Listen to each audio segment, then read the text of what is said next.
The world is wrong. Crusades and you. Every 5 years or so, the United States has a major societal-wide crusade. Sometimes there's a shocking event. Other times there's an ongoing evil. Either way, all Americans are supposed to join forces and take decisive action to win the crusade. And even if you can't personally do anything, you're supposed to get very angry. You're supposed to be very angry about the problem. You're supposed to be very angry about anyone who stands between us and victory.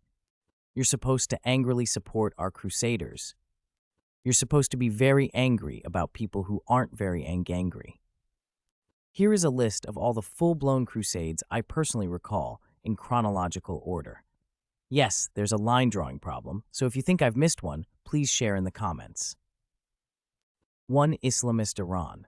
When Iranian students took American embassy workers hostage, even kids under 10 were angry. Something had to be done.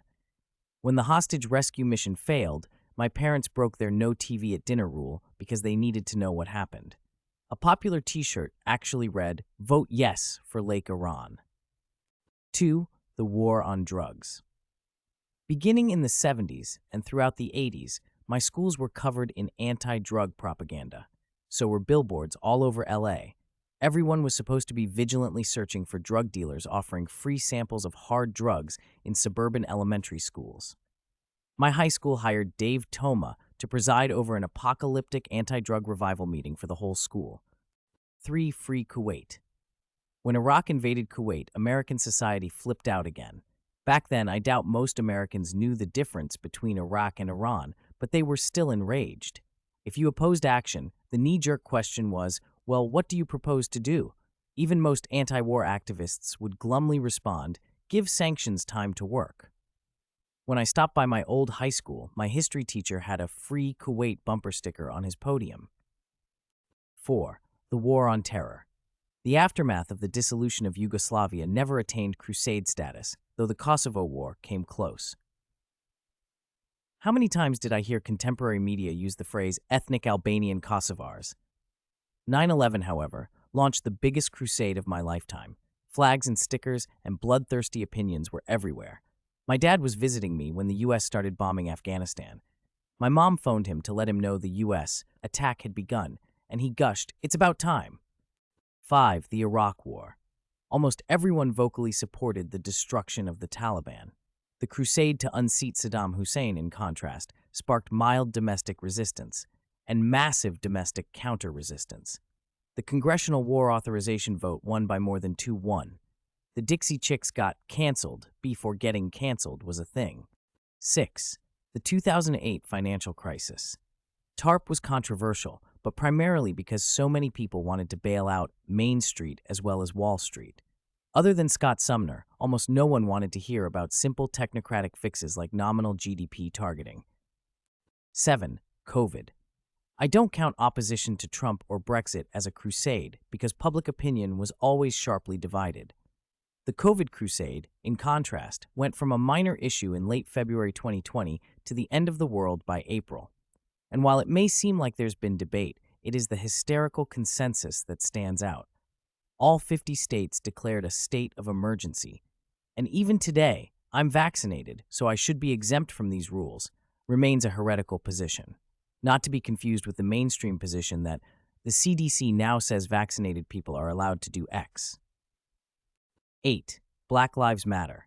Until George Floyd, this was just one popular issue out of many.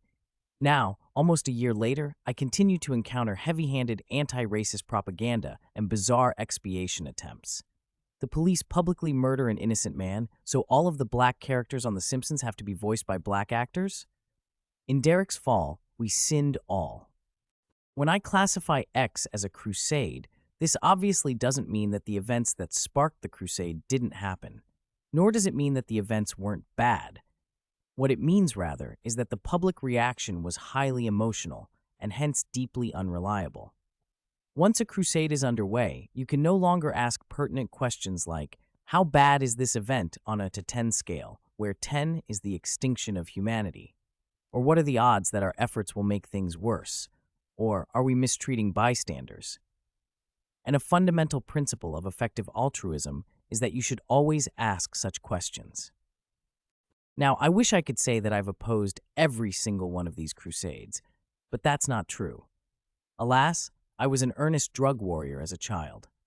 Indeed, I favored summary execution for even the smallest drug offense, which freaked out some of the adults in my life. Though I never freaked out an adult enough to make them admit, well, drugs are bad, but they're not summary execution bad. Still, I saw the error of my ways before I turned 18.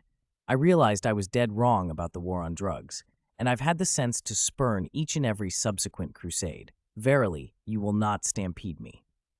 How popular are these crusades really?